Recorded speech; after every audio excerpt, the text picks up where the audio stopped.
Welcome to another episode of the HaskinCast Podcast. I am your host, Scott Haskin, returning with my good friend John Mottola to talk more horror.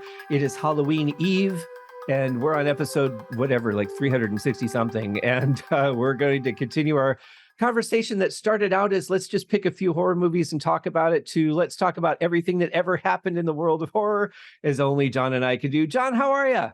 Mwah. Hello, Scott. Mwah. John is channeling his inner Vincent Price. Yeah. Well, that would have been more like.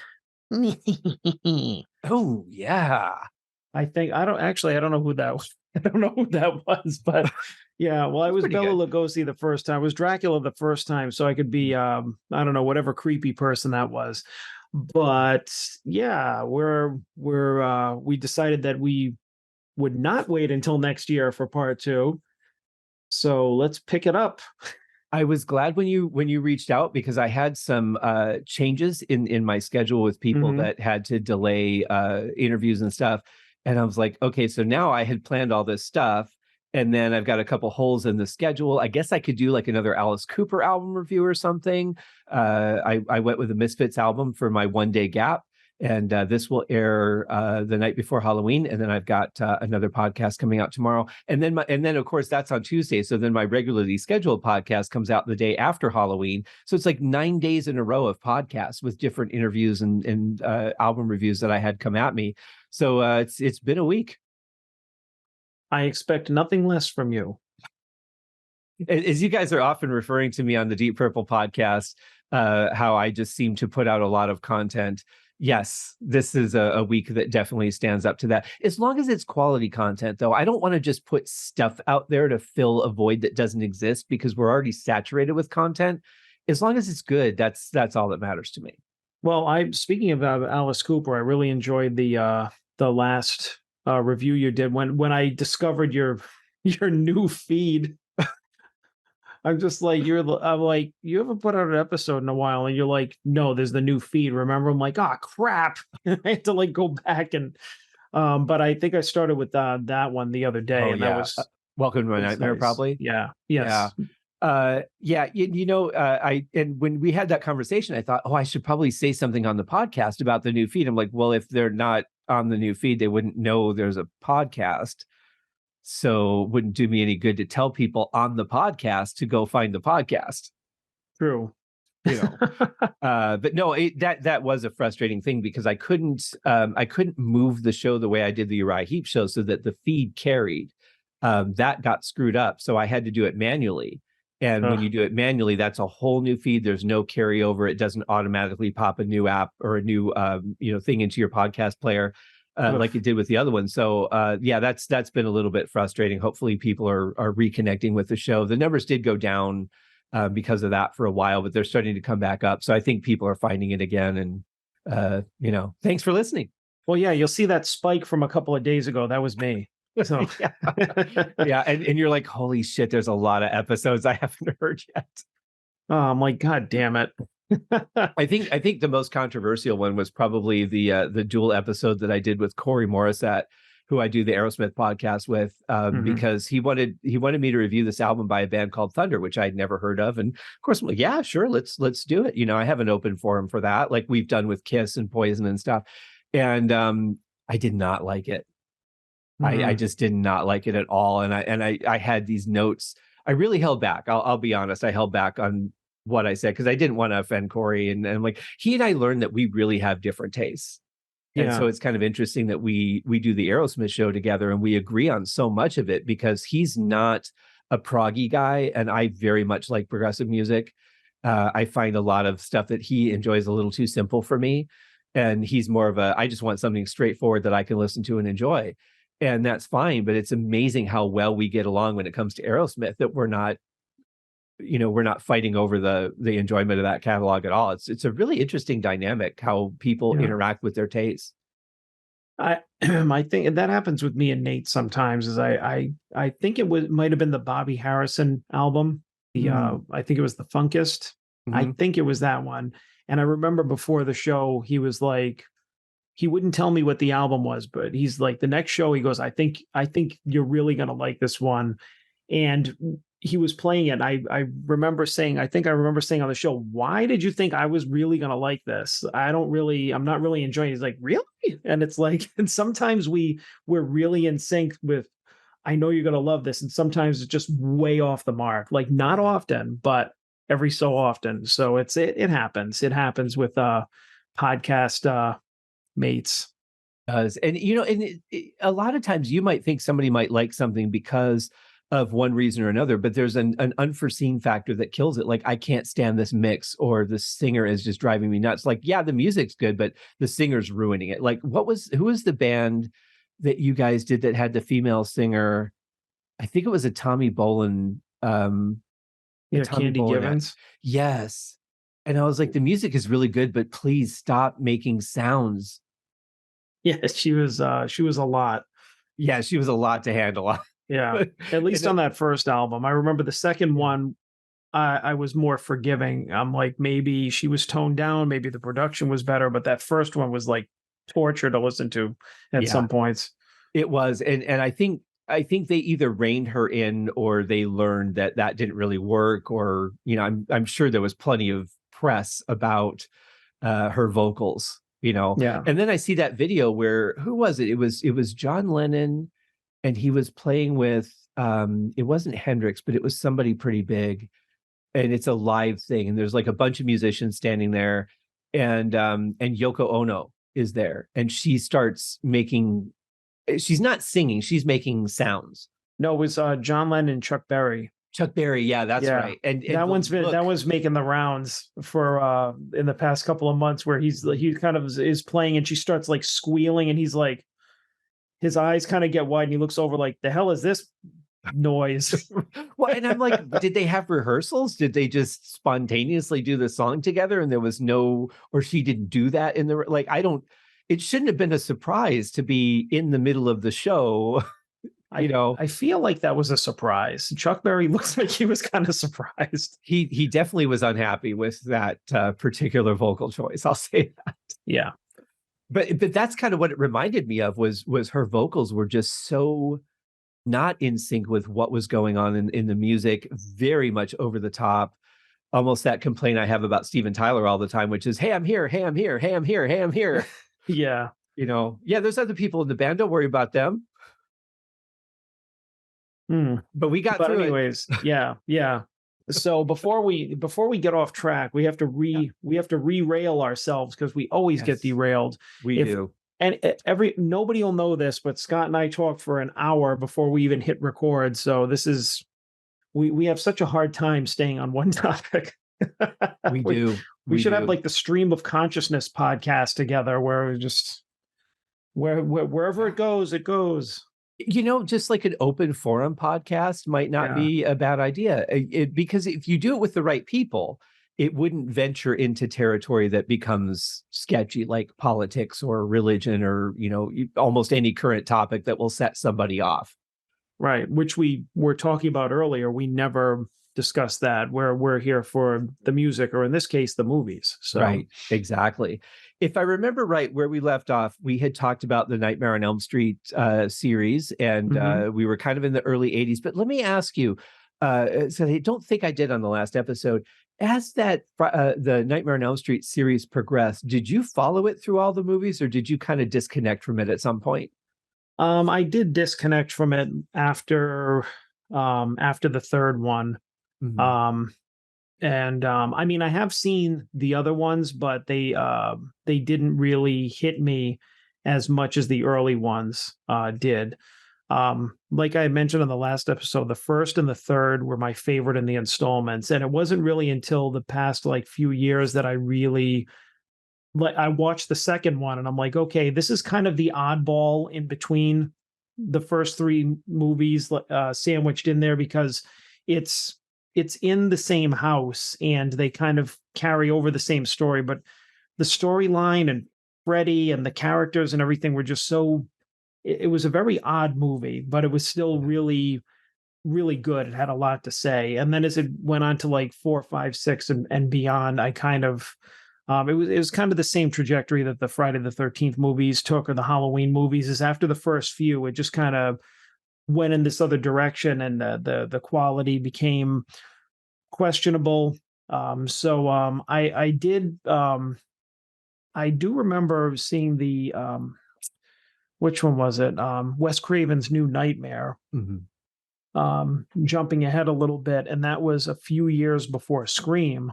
And I Right. remember he was trying to do what he did with Scream with Freddy in that Mhm. movie, which I don't know if I knew at the time or if I knew after Scream came out.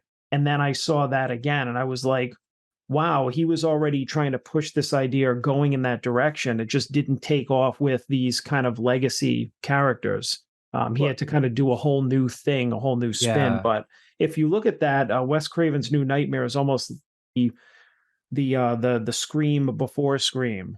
Mm. That makes a lot of sense. I hadn't made that connection, but I would definitely agree with that. And I think, if you're trying to take an established series and put it in a whole new direction, a lot of times that really doesn't work. It's going to be a forced thing because you have a certain set of expectations of how, 5, 6 movies into Freddy, I kind of lost contact with it because it just wasn't, it was like, I already know everything that's going to happen in this movie. Let's write the jokes and write a movie around it and fit Yeah. all the jokes in versus where I felt when they wrote the first one, they went into it with the intention of having some of that sarcasm and they wrote the movie and put the sarcasm in it. So it was more about the story and then the sarcasm was just part of that universe. Whereas Right. later I felt like it was let's write all the jokes. Now how do we put that into a movie?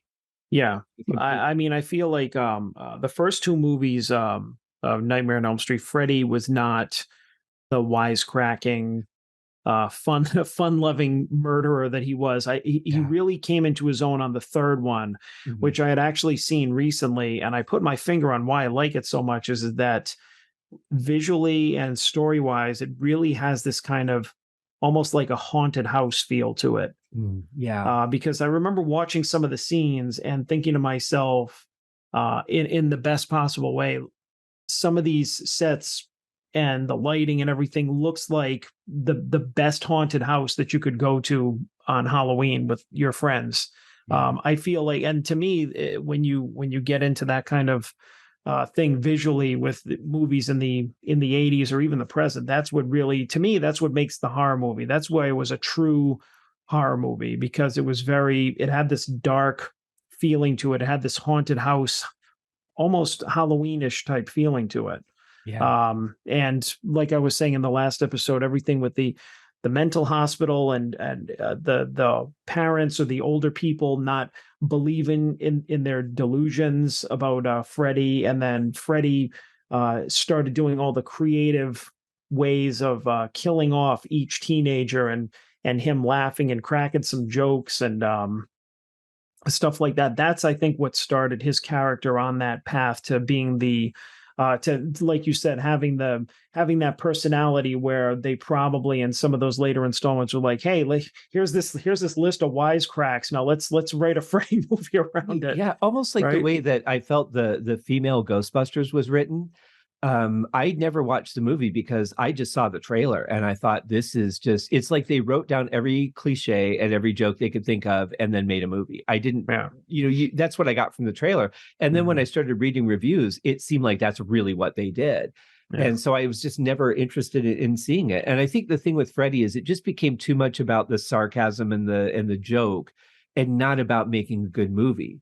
I liked four and I think 4 or 5, whichever one Brooke Thies was in from Just the Ten of Us, where she was working out and turned into a cockroach and her arms split off and all that.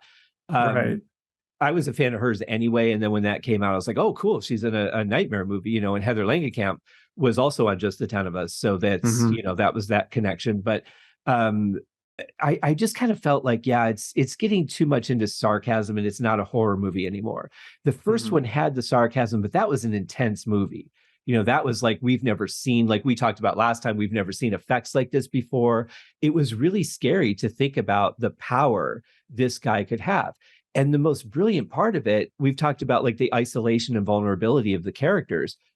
Where are you the least in control? When you're sleeping.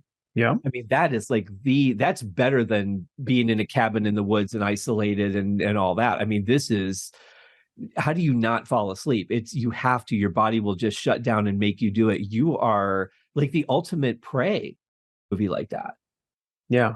Yeah. Because when you're and when you're in that dream world, he has unlimited power. He can turn into anything he wants. He can pop up in any place. Like you can run that way and you could get a half a mile away from him. He'll just pop up behind the next corner. He Right. can turn into a monster. The third one, he turned into like this big snake. Remember, was like eating the main character in the room. Or there was one point in the third one where he felt the doctor, the guy who was the doctor, and John Saxon, who played the Nancy's father, were like going to bury his bones in the auto graveyard, and he sensed it, and he teleported himself out of the dream and to his skeleton and started beating the crap out of him in real life. And then when he was done, went back to the dream world. It's like, so clearly he could do like absolutely everything. Yeah. And these people that were asleep in their dreams, like they can't, well, that's the thing. In the third one, they were actually able to access their dream powers, which I thought was a really interesting concept. Although it wasn't really a match for Freddy, because it's kind of like if you have the good powers and the evil powers, like the girl who used to be a junkie, like her power was like having a mohawk, I guess. Right. Yeah. Well, it's like, okay, I just learned how to make cakes. I can go up against Julia Child. Like, no, Right, exactly. Still got a little bit over you, Yeah, it was one of these. I'm sorry. It was. Oh, I was just gonna say, I really like that idea though, because that was one of the things that I did think about in those movies, is that, but you're in a dream, so you should realize that there's things that you probably can do because this isn't a physical world.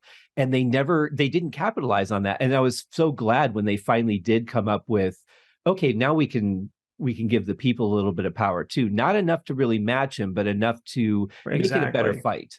Right, because I mean, if you know anything about movies or horror movies in particular, in these scenarios, the power of evil is always more is stronger than the power of good. Like I remember the Dungeons and Dragons kid who was in the wheelchair. He started zapping Freddy with his electric fingers, but he got cocky and ran toward him, and Freddy basically just like shoved off. He was just like almost brushed off the electrical current and then grabbed the kid by the neck and killed him. Yeah. So it's just like, yeah, you can have in Freddy's world, you can be good and you can be pure and you can have those powers, but you're never going to meet him because it's his world. Well, let's talk a little bit about the difference between the different movie killers, because Freddy had another advantage over like all the other non-supernatural, and I don't count Michael Myers as supernatural because I still don't understand how in the last movies they but so we'll take like Jason and Freddy and Leatherface and Michael Myers. The advantage that Freddy had was that he could be anywhere at any time, and you didn't question it as a viewer because it's in the dream. He can do whatever he wants. Right. You're watching Friday the 13th and you're like, they've been running away from this guy for 3 minutes. They're safe, they're clear. And all of a sudden he's coming at them from the other direction. Like, wait a minute. How did that happen? Like they put things in those movies that just physically were impossible. And I get that Jason is kind of a supernatural being, but he's also a physical presence. So he can move and he can walk fast, but he never runs. He would have never been able to get ahead of them. So it doesn't make any sense how he's all of a sudden in their path when they've been running away from him for the last 3 minutes. So I think Freddy had a little bit of an advantage there, that he could really terrorize and toy with his victims in a way that no one else really could. Well, that's the other thing, is Freddy did he did toy with his victims. I think that's a good thing that you hit on too, because all the other guys, I mean, I guess I wouldn't really put I mean, I guess you could put Leatherface in there, but at least when I was a kid, it was Freddy, Jason, and Michael Myers were like the big three, right? Yeah. And I think the difference between them is that the other two, Michael Myers and Jason, were the the silent killers. They were people in real life, where Freddy was a person in real life, but he, just like these other guys, at somewhere along the line died, but then they came back to life. Freddy came back to life in the afterlife, or in the dream world or something. So that was his big difference. Yeah. And he's the only one. Like the other two guys just seem to kill because they're unstoppable killing machines. They kill because they're getting revenge, or because they're evil. Freddy takes pleasure in it. He toys with his victims, like you said. He'll play around with them, almost like a cat, the cat and mouse thing. Yeah. And he gets off on it. He thinks it's fun. It's a game to him, where those other guys, it's not a game. They're just brutalizing people because that's what they do. There was a little bit, I think, of Michael Myers kind of playing around with people, like holding a guy up for a few seconds by his throat before he stabs him with a knife, but it was pretty minimal. Jason was just like, he'll just walk up to you and twist your head off. Like there was no not a lot of moments where you had a chance to stop yourself. But they took him in a world that was, taking him to New York and then out into space. And Jason had quite the diary, whereas Freddy pretty much stayed in his universe until the Jason versus Freddy movie, which was, I really liked that, and I'm kind of bummed that they never did a second one. What did you think? I'm glad they didn't do a second one, because to me that would have gone, I think, into the new Halloween series territory. Is like you reboot it, you have Jamie Lee Curtis, and like we talked about last time, and you could have ended it right there, and instead they made two more, and it kind of dragged it out. And I feel like they did it with like a one and done. It's tied to the time that it was made in. It was like an early 2000s movie, which I can't believe. I actually watched it recently, and I'm like, wow, I can't believe how dated this is. Like, I never thought I'd see the day. I remember when it came out as a new movie, but I really liked it, because when I was a kid, like that was like the big debate when we were in the kids, like in middle school, elementary school. It's just like, who'd win a fight, Freddy or Jason? And I think that without knowing, and I may have known at one time, the writers, directors, people involved in it must have been from our generation and said, let's make this happen, because you couldn't have been my age and in middle school and not had that argument if you loved horror movies. Right. This is like, who's more powerful, Jason or Freddy? You're like, well, Jason, because you can't kill him. It's like, well, Freddy can go anywhere, and that type of thing. So when they put him in a movie together, I was like really excited. I thought it was really, really good. Even recently, I think it holds up too, because like, first of all, like Robert Englund, he's in the makeup. He doesn't age. I mean, it wasn't that far removed from, like, it was like 20 years, I think, from the first one. So yeah, he was a little bit older, but I mean, for all intents and purposes, he could have been him in the first movie. Yeah. So like, and that's the benefit of that. He still had the voice, he had the presence. You had Jason looked more brutal than ever. They brought back the backstory with with his mother in it, and why he wanted to, why Freddy needed to use Jason to kill for him. And then they just put out a whole new crop of whoever the teenagers were of the day, and just kind of did that whole story and with them. And I mean, I just thought it was like really entertaining. Some of the fight scenes between Freddy and Jason are some of my favorite of all time, because I mean, it's the two of them going head to head. Yeah, it's like a childhood dream come true. It really was. I still love watching it to this day. I remember those conversations in school too, the whole, or I think I was out of school by the time it happened, but I remember having those conversations with people. I'm like, how does Freddy not win? Jason is kind of unstoppable, but Freddy, he could do anything. He's not limited to the physical body. So how does he not win? And I love the way that they really gave Jason a fighting chance in that movie, because I really thought it was going to be a Freddy dominated fight. And for a while, I mean, obviously it is at times, but this episode is a spoiler alert, by the way, for like 100 things. But I was really impressed with the way they did it, the way they integrated Jason's history into it. And that's the other advantage Freddy has, is because he can get into your mind. He can see your memories and what scares you and what upsets you and play out. He's got like every advantage you could want. But yet Jason held his own. And I think that the end of the movie, I think to your point, they could have made a sequel. I mean, I think that they kind of, at the time, I thought that they left it open for a sequel because clearly at the end, like they both fell into the lake, they both died, but he basically decapitated Freddy, which is a callback to the first movie a little bit. Right. Comes walking out of the lake. Jason comes walking out of the lake holding Freddy's head, and then Freddy just looks at the camera and winks. So it's like, who really won? Right. Yeah. You kind of feel like it's one of those things that this is going to be an ongoing battle, which is why I kind of hoped for a sequel. I think a sequel could have been cheesy though. Like what more can you do with this? You had a great fight. Don't, muddy the water. But Yeah, at the same point, I realized too, more recently, they couldn't have one kill the other one off, because then that goes to, now we can't do any more Freddy movies, or now we can't do any more Friday the 13th movies because right. we've killed off this character. But I mean, you could with Friday the 13th, because they can always revive him. Yeah. But and I guess they could with Freddy too, but it's almost like they might be limiting what they can do going forward if they take this movie too far. So you really couldn't have a clear winner. That was the only way to really end it. Yeah. Yeah. And I mean, I guess if you look at it on the surface, you'd be like, well, Jason won because he still has a body. You know what I mean?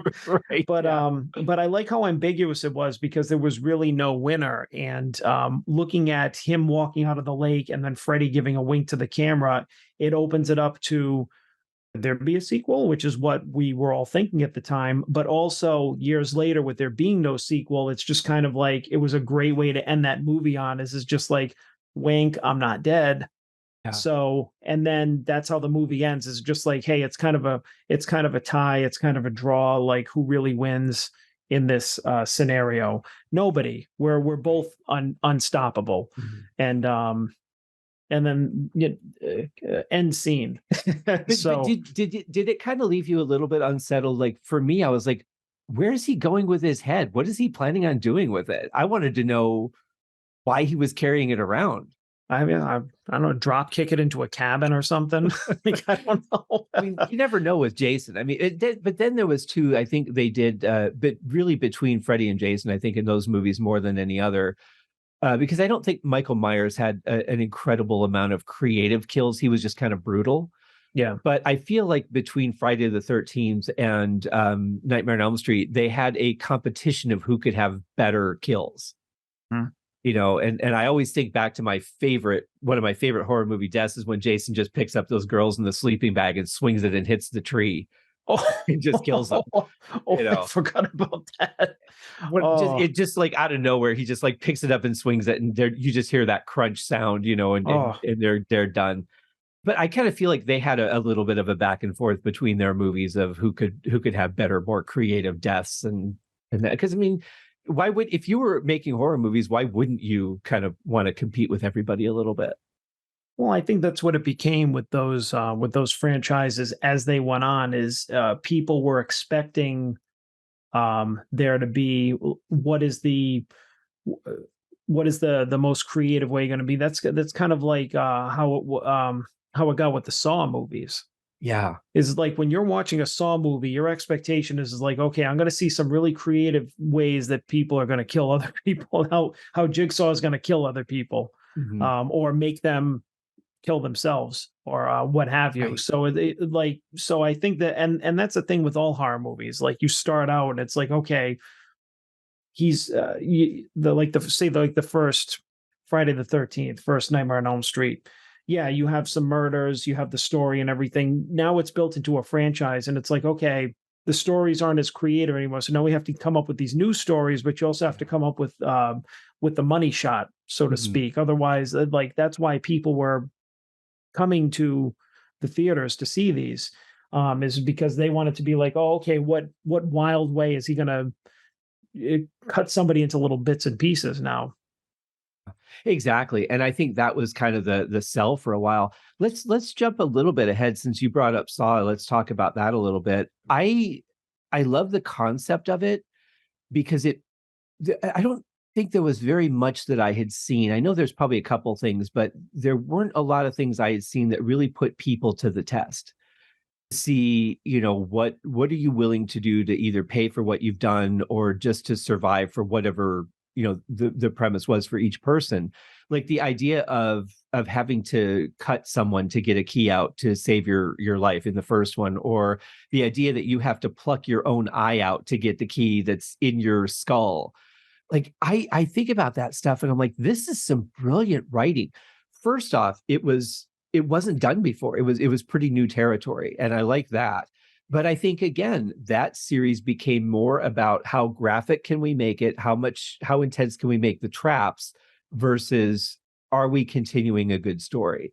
I feel like the stories started to suffer a little bit because they were busy working on the traps.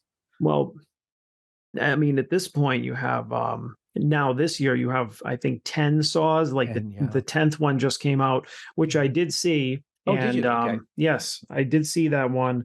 And I guess I won't provide any spoilers, just in case. But I would say that um after like 10 films, it's it's just like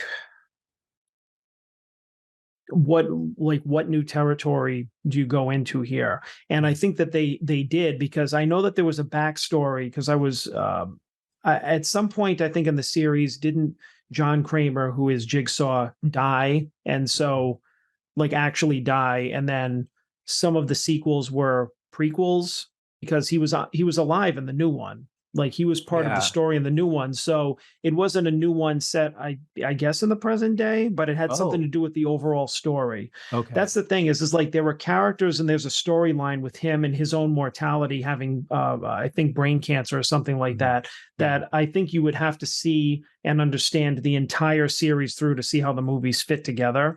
Mhm. So I think that there definitely is a theme, and they are pretty creative with the writing. But from what I know of the Saw movies, and I don't think I've seen all of them. I've obviously seen the first one, which is classic, and then I've seen other ones through the years. But this one, I believe, was done in a much different way, because they still had the classic trappings in there of um, that I want to play a game.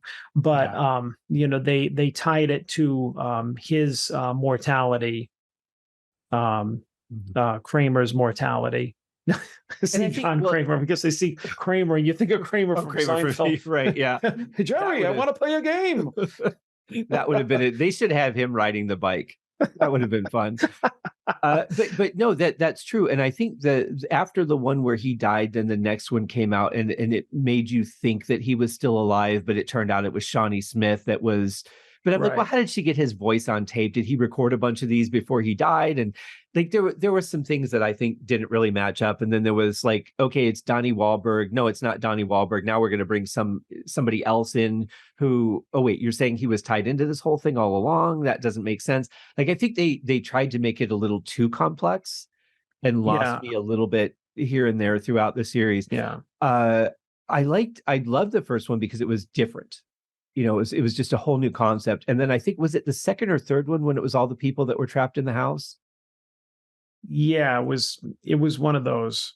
It was like I Beverly Mitchell from Seventh Heaven and I can't and remember, but but that there one I was thought one where they were all. that Yeah. one was really cool too because it took it to the level of you're not just doing this for yourself. It's teamwork. You have to work together. You Mhm. strangers who have all been bad people at one point or another have to work together to survive. So it's going to come down to ego and who takes charge and who figures what out. I thought that was another brilliantly written film. Yeah. Yeah, I mean, I remember at the time, it being a new film, um, it was just wild, the whole concept, and then at the end when you saw that he was in the room the whole time, Yeah. Oh, that and was it brilliant. it was almost one of those like a sixth sense moment. You're just like, it was in front of my face the whole time type thing. Mhm. And I think that for better or for worse, it's kind of like gone up and down. The whole Saw universe, the whole Saw series is good. It's creative. It's good for a scare. Yeah. I think they're but I mean, I know that there are people that are fans of it that are just like, well, this movie is a better one in the series than this one, and this one isn't as good.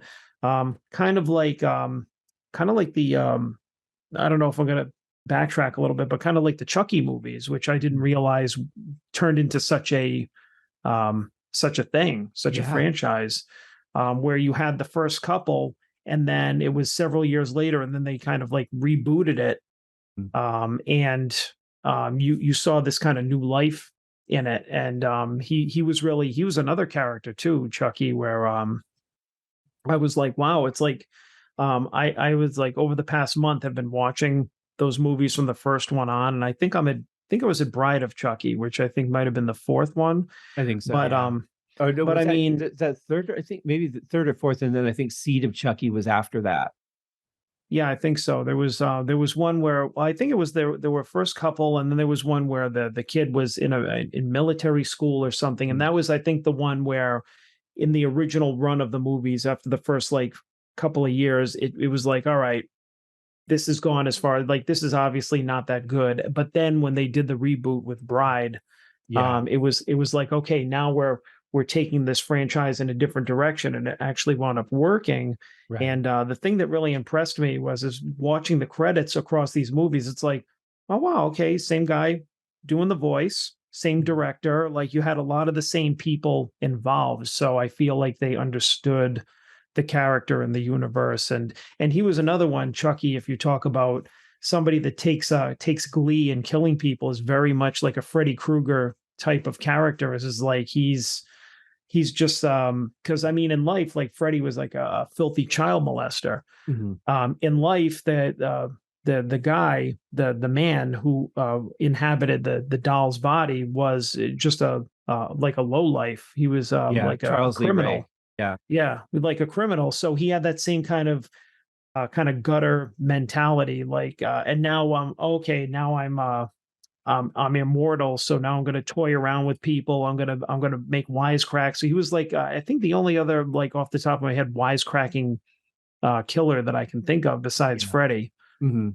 And that's only because Michael and Jason didn't have a voice. I feel like Right. they easily could have been that, sarcastic, wisecracking killer.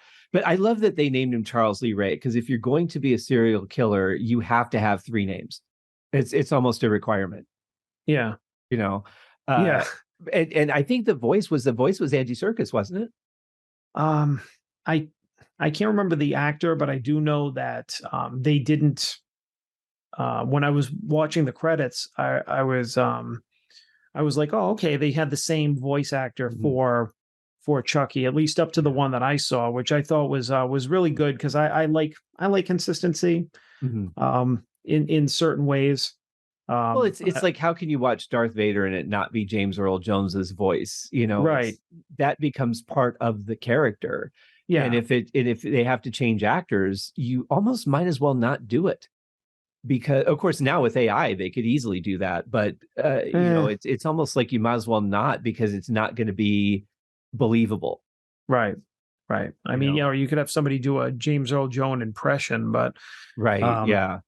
If you but get somebody really good like Jim Meskimen or somebody like that who can really nail yeah. a voice. But I did like the series. I know they did a reboot on Hulu also, that was an offshoot of that. I Right. haven't seen it, but I thought the Jennifer Tilly movies, I thought they were really good. But Hmm. there's just something about that first one that I think there's a magic in that they never quite recaptured in Yeah. even in the second one. I thought the second one was a little bit forced, but that first one, that was just pure gold. Yeah, I mean, it's just like anything else. Is you were what mid 80s, Mhm. and it was just one of those movies where it was really a new, I think, kind of a new idea. I don't know if I mean I'm sure that there were other possessed doll movies, but nothing like Chucky. Right. And so after that, what followed would have to really live up to that, and like we established, the sequels hit or miss. But there's really nothing kind of like those first movies when you have that fresh new idea, And the and reveal. then yeah, and then you try and recreate it, and it doesn't always work. Well, and I think there's usually no pressure for the first one. You just kind of write it over a course of years sometimes, or months, or whatever it is. And when you have success, just like with a band, you take a band like Guns N' Roses, and they had how many years to make Appetite for Destruction. They had those songs down, perfected, changed over the years. And now they hit success, and the record company's like, okay, we can make money off of you. Let's get another album. And now you don't have that. And the same thing happens in film. We need a script in 3 weeks. We need, a basic treatment or whatever it is by the weekend. And there are those pressures. But there were two other instances of dolls that I can think of that might have inspired Chucky, which would be the Talkie Tina episode of The Twilight Zone, where Telly Savalas was fighting that doll that the little girl was friends with, and then it would try and kill him. And then Trilogy of Terror, which was 3 stories, and Barbara Hershey had that doll that was sent to her from whatever African country, and the necklace broke on the doll and it came to life and just was terrorizing her. And interestingly, I think she threw that into the fire, kind of like what the mom in Child's Play did with Chucky, was threatened to throw him into the fire. That was a great reveal also, by the way, where the doll's just like sitting there, and then all of a sudden so expressive, and not just expressive, but angry. That was such an amazing scene. Yeah. He was pissed. He was pissed, yeah. And another horror movie tie into Seventh Heaven. That was the lady that played the mom of the family on Seventh Heaven too. So, okay, yeah. But I thought it was a great reveal. But after, like, it's kind of like another one where after a while it gets about the sarcasm and about the wisecracks, and not so much about telling a good story. I think that's kind of what lost me a little bit, was that again, it lost the focus for me. Yeah, I mean, I would say they can be fun to watch, but if you're looking for something that's truly like a pure horror movie, something that's you're watching it to just be terrified, that might not be it. The sequels are not always it, and they've done that as far back as the 30s, like we talked about in the first episode, as you go from Frankenstein to Frankenstein meets Abbott and Costello. Right. It's just it's fun to watch, like these guys be like, hey, I'm it, this guy's chasing me, and the Frankenstein's going on. But I mean, it's not like it loses the purity of the first one. Right. So it depends. I think it also depends on what you're looking for. But I mean, if we're talking about like pure horror themes, the sequels to things kind of will get diluted or lose out on that. Like you said before, it's you made the comparison of the band having their whole life to write their first album, and then they have the pressure to make the second one, and it's not as good for that reason, as there wasn't enough time to work on it. Same thing, I think, with first movies and then subsequent ones. And I think maybe the thing that saves them is reboots, or bringing in like a new team of people, kind of like what happened on the like what happened with the Bride of Chucky. It seemed like it was a dying franchise, and then boom, they brought it back. Yeah. And I mean, you can't go wrong with Jennifer Tilly. She's just such a fantastic actress, especially for a role like that, because she's always been a little bit goth, I think, which really adds to that mystique. But yeah, and the other thing that it happens a lot of times is it's usually not the same writers. So the writer will write the first one, maybe the second one, and they may work as an executive producer going forward. But a lot of times they're not involved in the story. They don't have anything to say about it. And so it just goes where it goes. That universe becomes its own thing based on whoever's writing it. And the studio just wants it done. They don't care. And I think that's one of the reasons that I think I can relate it to, say, the Simpsons is like they have been on for so long. And I mean, admittedly, I watch like any of the newer ones. Honestly, I don't even know if it's still running, but through the years, they had so many different writers come through. And I remember the years that like Conan O'Brien was a writer for them, was the ones that were some of my favorites. But behind the scenes, there were so many different people writing for them, but you kept the same cast that's what kept it fresh and interesting is like, oh, here's my favorite family, but there are a ton of different people that are kind of mainstays or like um, rocks, so to speak, in that production. But then you have the other people coming through and giving this kind of creativity to and this new perspective, and that's what keeps it fresh. And I think, like you said, writers have a lot to do because I mean, if I'm sitting there and I'm in the like the first part of the series all the way to like the last part of the series, how fresh are my ideas alone going to be? Unless I'm some kind of genius, right? Right. But I mean, if I have you contributing and a bunch of other people coming through, giving new points of view and perspectives, that's what's I think, going to kind of keep it fresh. And I mean, I know that like some things like we talked about, like Jason Takes Manhattan, Jason in Space, like Yeah. I'm sure somebody came up with those and say, hey, let's put them there. And sometimes they work, sometimes they don't. Maybe if you watch Jason X in space, like Jason in Space, like on its own as a standalone movie, then maybe it could be entertaining. I don't know. I haven't seen it in years. I remember going to the theater and thinking this is stupid. Yeah, I actually liked the movie. I thought it was pretty creative that they went that far into the future and Jason's body is still in existence and hasn't been, chopped into little pieces and burned in a fire and that Right. up to this point. I thought it was really creative the way that they gave him power too, that he's just the computer now puts him together in this new armor, and now the robot is like, crap. She was pretty badass until he got his armor, and then just like, yeah, this is going to be a little bit more difficult. I thought it was creative. If you're going to do something more with the character, you can't bring him back to the woods. You've taken him out of the woods now, so now what are you going to do with him? If you're going to continue the story, you have to kind of leave off with, okay, he's here, so we either have a reasonable way to get him back into the woods and just continue the same old story we've always done, or we need to put him in another environment and see how he deals with it and how he learns it and how he adapts and all of that.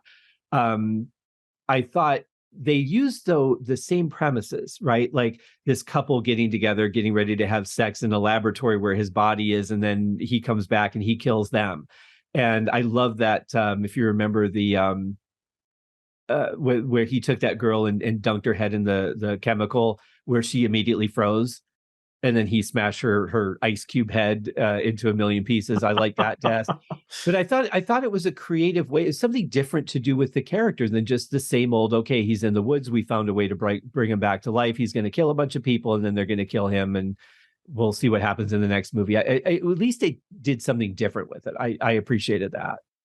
Yeah, and I guess it really, like I said before, depends on what you're looking for. If you're looking for a fresh take on a movie, like that sounds, the way you're describing it, it's just like, oh, okay, that sounds interesting. That sounds different. I would watch that. But if you want the uh the the creaky old house, I don't know what's lurking in the shadows, like grab onto my partner because I'm so scared, I don't know what's behind that door type of horror movie, that might not be the one for you. No, I would say this is not even a horror movie. I would say it's almost more of an action movie than a horror Yeah. movie. It's just set with the horror premise because it's got the character Jason in it.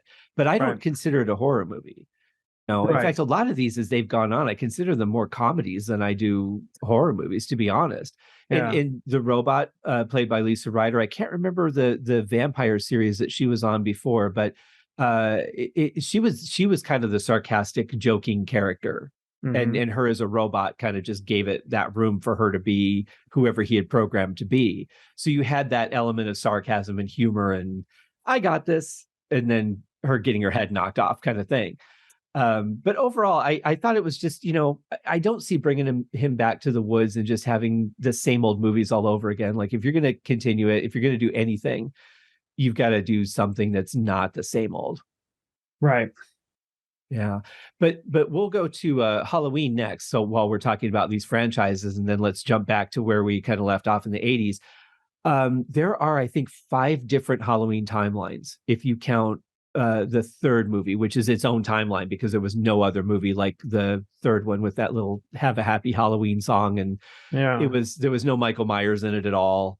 But there are 3 of those timelines have Jamie Lee Curtis in them, which makes it even more confusing because the H2O series and the final Halloween Kills series have nothing to do with each other. So that Right. gets even more confusing because you've got the same character playing this or the same actress playing the same character, and they don't work together. They didn't just continue the H2O timeline into Halloween Kills.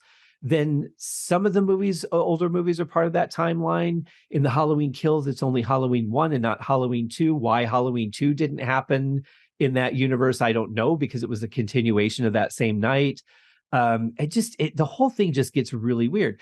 And then Rob Zombie's timeline is completely on its own. But I love that he brought Danielle Harris back as Jamie Lloyd to be in that series, continuing Halloween 4 and 5 into his timeline. I thought was pretty cool. But the whole thing is just so messy. And now the franchise has sold to, I think, Miramax, who are going to do God knows what with it. I'm going to guess it's going to be like a Netflix or Hulu series. That's what I think they're going to do. And that might be the way to go because I have heard when you were talking about the Chucky series, is that I've heard really good things about it. So who knows? Maybe one of those old ideas would be good as a streaming series. I mean, I've heard a lot crazier ideas. But I hope that they take the creative approach that we've seen with so many streaming reboots, like Prisoner Cell Block H got rebooted into Wentworth, and it was a completely reimagined version of the show. Look at what they did with Karate Kid with Cobra Kai. It's the same universe, the same history, but they've done a completely different angle on it. I don't want to see Halloween as a series. I want to see something different with it, with that same premise. Like, let's understand Michael Myers a little bit more. I would love to get into his head a little bit and understand what it is about his sister that he needs to kill her, because we've never really understood that. It's just sister. Why? It's as far as I know, we don't know why he's so fascinated with her, what it is that he needs to hurt her or can't hurt her. Right. I'd like to get into that, but I would just, if they're going to do it, I want something more from it. I want just something different instead of it being the same old.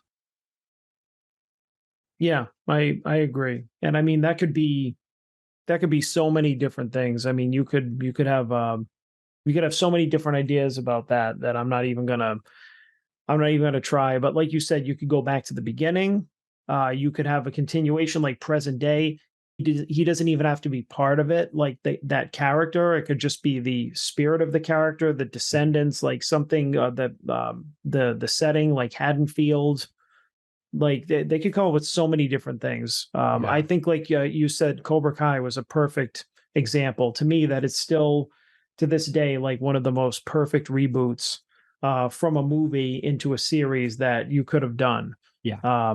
Across like all the seasons that they did.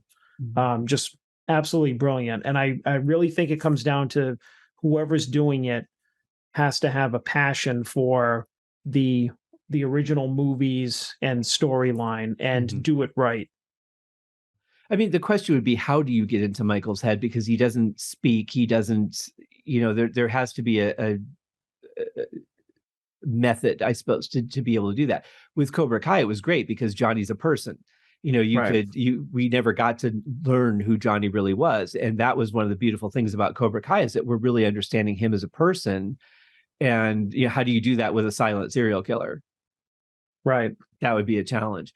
But I think series is a great segue back to kind of where we left off. We didn't really talk about Jaws. And Jaws went 4 movies. The first one is one of my all-time favorites. Don't know that I consider it a horror movie, though.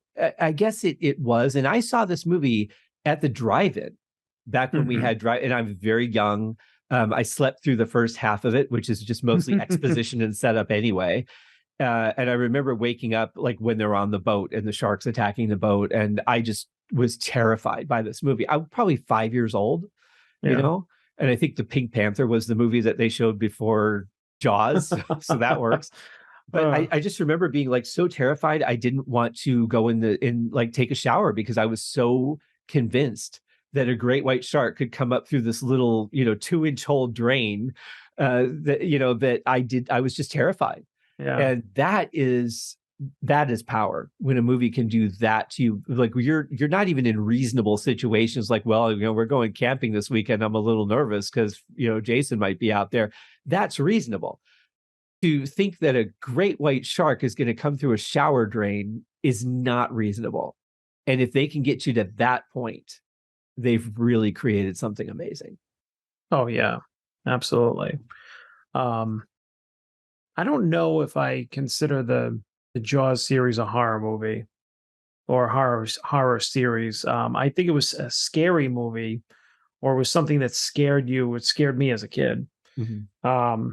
But yeah, there's something about a horror movie that I just think, like the other movies that we talked about, that haunted house feeling that doesn't necessarily have to have like a primary, like a killer in it. I mean, I Mhm. know we got into this is that early on we had the movies like Dracula, Frankenstein, the Wolfman. They had like they weren't really a killer. They were like the main.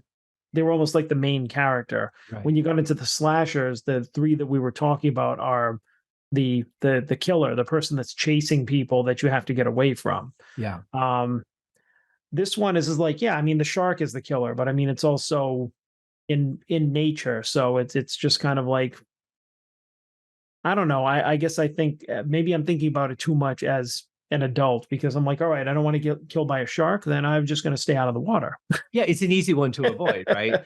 Right? But I think of it as more of like a thriller, really, Yes. than a Yeah. horror movie because they don't show like I think part of the difference is the gore of it, right? Like they don't actually really show you anything until the very end. And even with Quint's death, you see him in the shark's mouth, but you don't see the shark chewing him into bits. Whereas if Yeah. they had done that, I would say that would lead more to a horror movie. Seeing blood come up from the depths of the water um, gives you a sense of the danger, but that doesn't make it a horror movie. Yeah. If they had made that movie today, I think it would be a much different movie. Yeah. I think so. Um, uh, I mean, for so many different reasons, but I think you're right. I think it would fall more into the category of like maybe a thriller movie than a horror movie. Yeah, and definitely comedy by the time that they got to Jaws: The Revenge.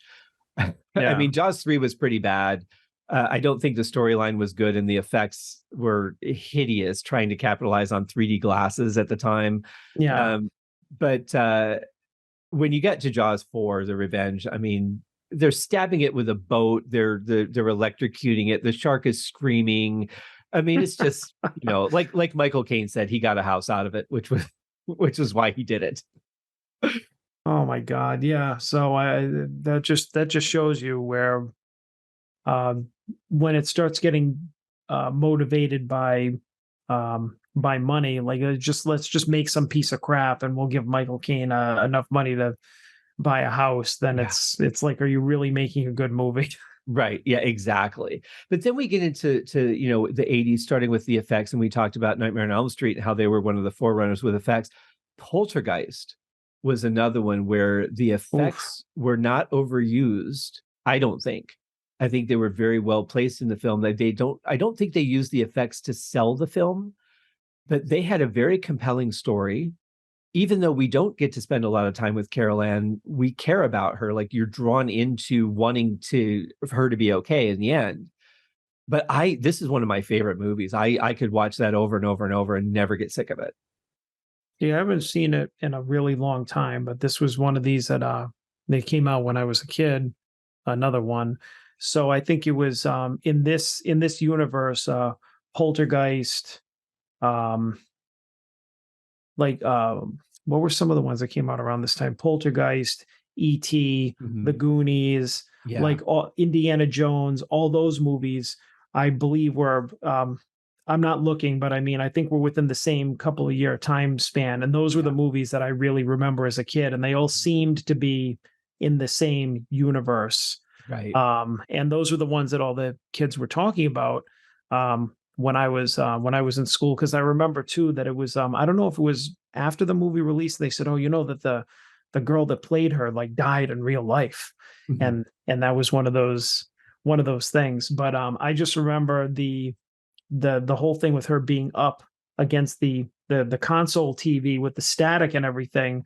As a young kid, I could really relate to that because that's what would happen if you fell asleep in front of the TV or you walked Mhm. into the TV room late at night and your parents or somebody left the TV on. You'd have the national anthem and then Mhm. static. Right. And to Yeah. think that there was something otherworldly lurking in there is another thing. I guess you could say unreasonable if you think about it as an adult. Same as you not wanting to take a shower because you think a great white is going to pop up out of it. Is like now you got a TV like in your living room or any other room in the house, and it's that Mhm. becomes something that you're like really afraid of. Yeah. And that did a really good job of kind of imprinting that on my brain. I'm sure this is like a million other people. Um, but another movie I haven't seen in years, but I would really love to see it again. Yeah. Um, It's a fun one to and revisit, and it's yeah, interesting that there were rumors about Heather O'Rourke, who played Carol Ann, was ill, and those rumors did come out. But of course, then she was in the second one and the third one. In the third one, she did not look good. She was definitely very unhealthy by the time they got to the third one. And the guy mhm. that had played Kane in the second one had died during the making of the second one. So then when they tried to do the third one and they had to keep the same character, it did not work at all. But what I loved about Poltergeist is you take a killer, you take a Michael Myers or even a Jason, you have a physical chance of fight. They may be stronger, they may be more crafty or whatever, or more hell bent on your destruction, but you have a physical chance of fighting them, cutting their legs off, running away, whatever it might be. What do you do against a ghost? Who knows? Yeah. I mean, I thought that okay, so this goes back to our Three's Company episode where we talked a lot about belief suspension, right? Yeah. You have to accept certain things. Um, the visual aspects of Poltergeist, while amazing, are nothing at all like any documented haunting. There's no monsters that show up and block doorways, hallways don't stretch, and none of that stuff ever happens. Like the entity with Barbara Hershey was very much you have to just suspend belief if you're going to be part of this movie. But the interesting thing about the television static is that spirit boxes in the last few years have become a ghost hunting tool where they flip frequencies really fast to give the spirit the theory behind it is to give the spirit a channel to communicate. So they just flip channels and you'll hear little word fragments. And some of them are like actual channels that are broadcasting something. And then some of the channels are not. And you just hear that static. And sometimes you'll hear a word come through on a channel that's not broadcasting. And they think that's the ghost trying to communicate. So it's interesting that Poltergeist was way ahead of the time using that static as a method of communication for the ghost. I love, though, that we didn't hear the voice of the ghost. We just heard Carol Ann responding to it. I thought Mhm. that was much better. Yeah, because that creates something that your mind creates it.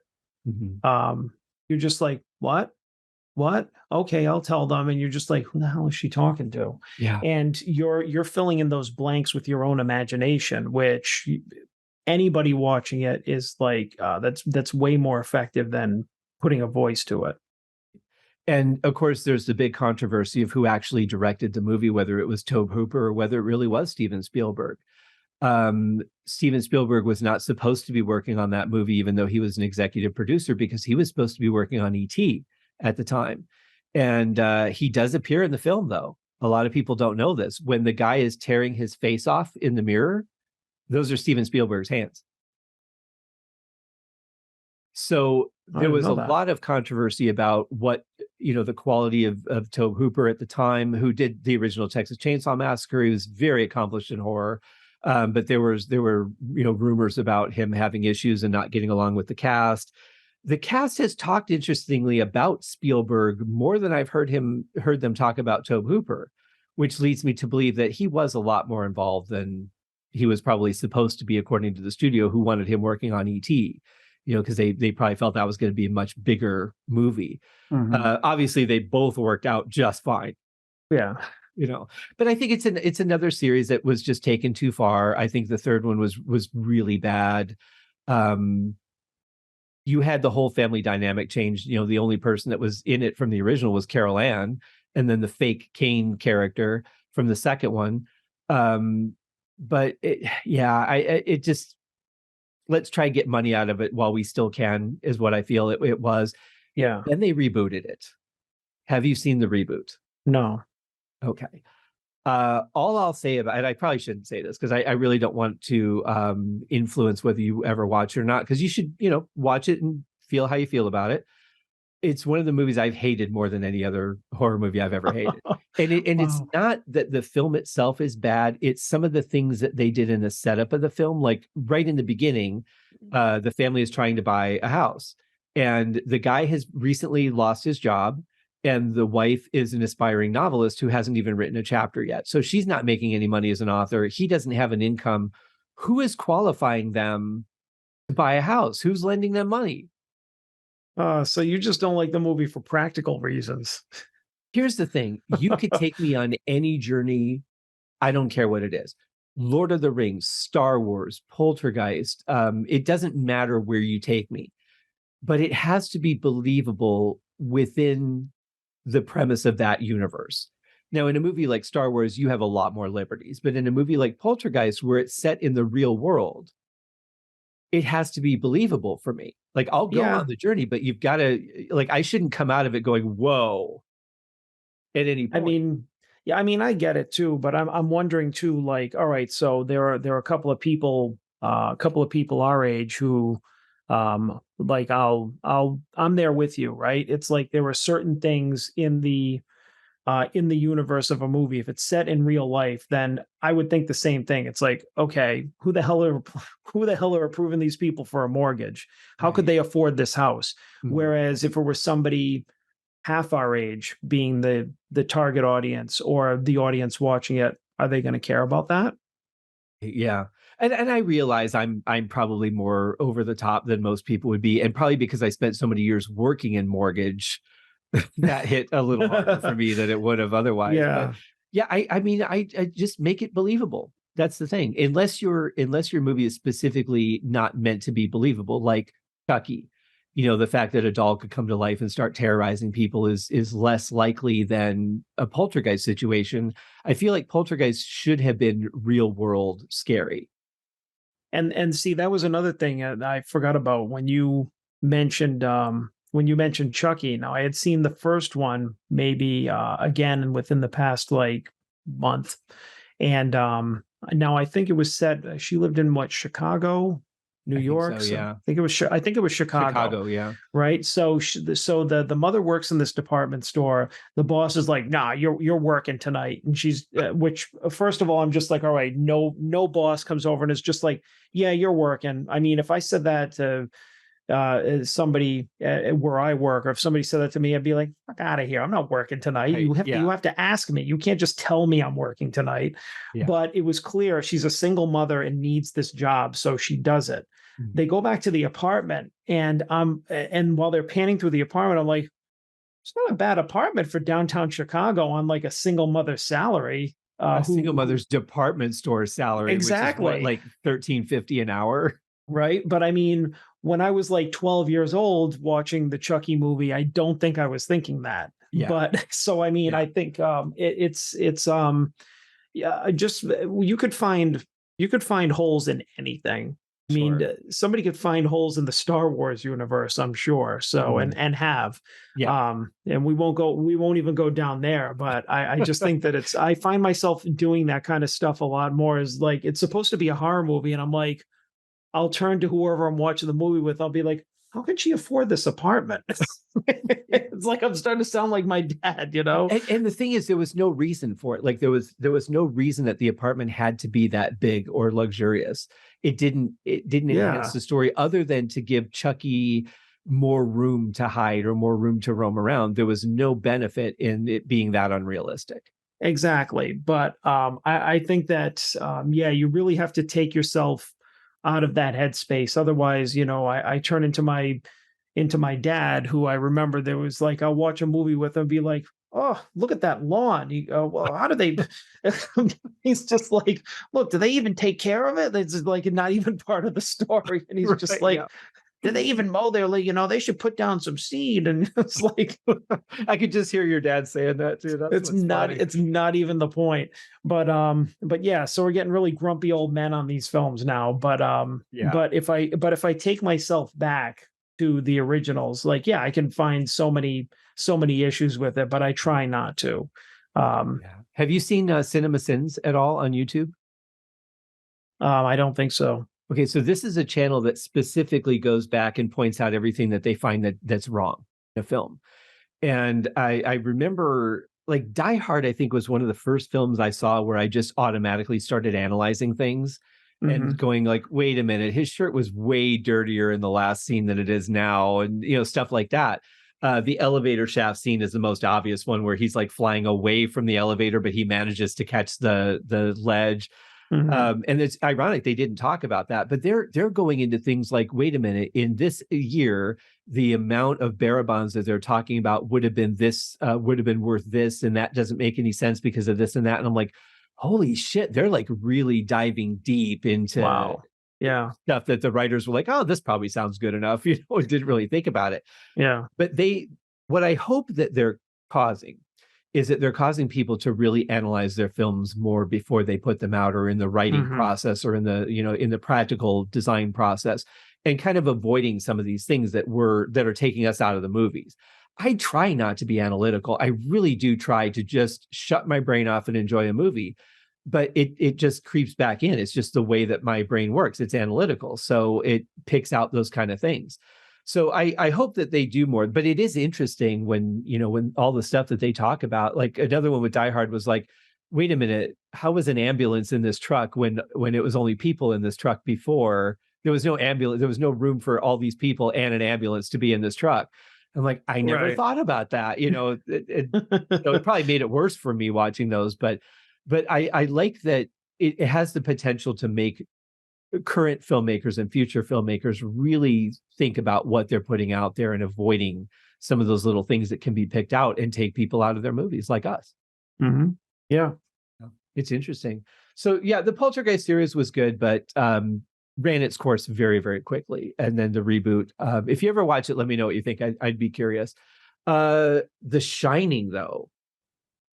The Shining, that is to me one of the, I hate to sound cliche and say it's one of the best horror movies ever, but it's one of the best horror movies ever. Now I'll have to I mean my take on it'll be pretty short, just because I'm not as familiar with it. Like Okay. I have seen it, Mhm. but knowing it inside and out like some of these other movies, I don't. And that was one of those movies that I talked about on our last episode, that were the bigger budget studio films that I kind of I think I had a kind of contempt for them, Mhm. the kind of way that I had contempt for grunge killing hair metal. That just as soon as you said that, that popped right into my head. Yep. Is because there were all these like lower budget independent films and everything, and then you started having these studios make like and I mean, great films, don't get me wrong, but they were more like just big budgets, bigger stars, like more elaborate. But a lot of them I know were also very slowly paced. Like I mean, Yeah. you had um, you had this film. You had I think, like we talked about in the last episode, The Omen, The Exorcist. Um, they were all very they were just all very like slowly paced. And I mean, that's a great style. Those are some great movies, but I just think that there was just some kind of some low budget, some grit type of factor that was really lacking in these kind of movies. And to the getting back to the original point was that's one of the reasons I'm not as familiar with this movie. Is like I did give it a chance. I have watched it. It's just I'm not as familiar with it. So I'm going to have to defer to you. It's one that I think really set an interesting tone, again, going to the isolation. You're putting these people in a hotel where they're just stuck in snow. They're not going anywhere, you know. But having The Shining, which is that connection to people that can receive that frequency, and you know, the ability for Danny to call for help. I love that this little kid, you know, Danny Lloyd, did such an amazing job, and he didn't understand it was a horror movie, which was the great thing. I mean, he understood there were certain tense scenes, but he was really just not led to believe it was a horror movie. They really did a great job protecting him, but still got the performance that it was real. I thought they had some great reveals in it. I love the ongoing controversy about the movie, though, the conversation that keeps going about what was really the premise of the movie, all these hidden things, why certain things appear in certain scenes and then they disappear in others in that same room. I love that. I feel bad that Stephen King couldn't appreciate what Kubrick did with his story. I get why he didn't. He hated The Shining because it wasn't the book. It wasn't a movie of the book. It was an interpretation, or like I'm taking the premise of your book and making a movie out of it. And King didn't want that, which is why he did his own miniseries. But for me, that's one that will stand the test of time. And then when Stephen King wrote Dr. Sleep and they made that movie with Ewan McGregor, they did a great job of integrating in the movie the feeling that you were back in the Stanley Hotel from the Kubrick version, telling King's story as if the events of the Kubrick version happened, but in a more Stephen King way. It was just so beautifully woven together. I have to give props to the filmmakers, but it was nice to revisit. It was nice to see what happened to Danny, 30, 40 years down the road, and get a little bit of closure on his character. It was a little bit too graphic, special effects intensive in the movie. I haven't read the book yet. I'm going to have to read the book at some point, but yeah, it's one that if you've gotten over the studio feel that you had, might be worth revisiting. No, you yeah, I gave Grunge definitely a chance. would. That's all I'm going to say. Huh? You gave Grunge a chance. Yeah, that's true. Yeah. And we pretty much ended up where we started on. Yeah. No, but I definitely would. I think it's more of what I've discussed before on my podcast is just my unwillingness to give anything a try when I was younger, just really shutting out a lot of things and just not being interested for whatever reason. Yeah. And so as an adult, now that I analyze why a woman on a department store salary has such a big apartment in downtown Chicago, I could definitely be like, all right, I'll take a look at this movie that I may not have liked before.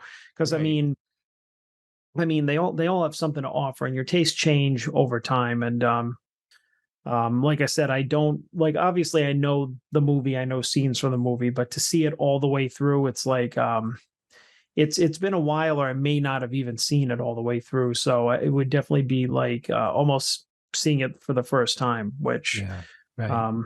I think that that's so cool too, is when there are movies that are, and you can't deny that movie is iconic. It has its place in history, where there are people now, and I'm not talking about like kids.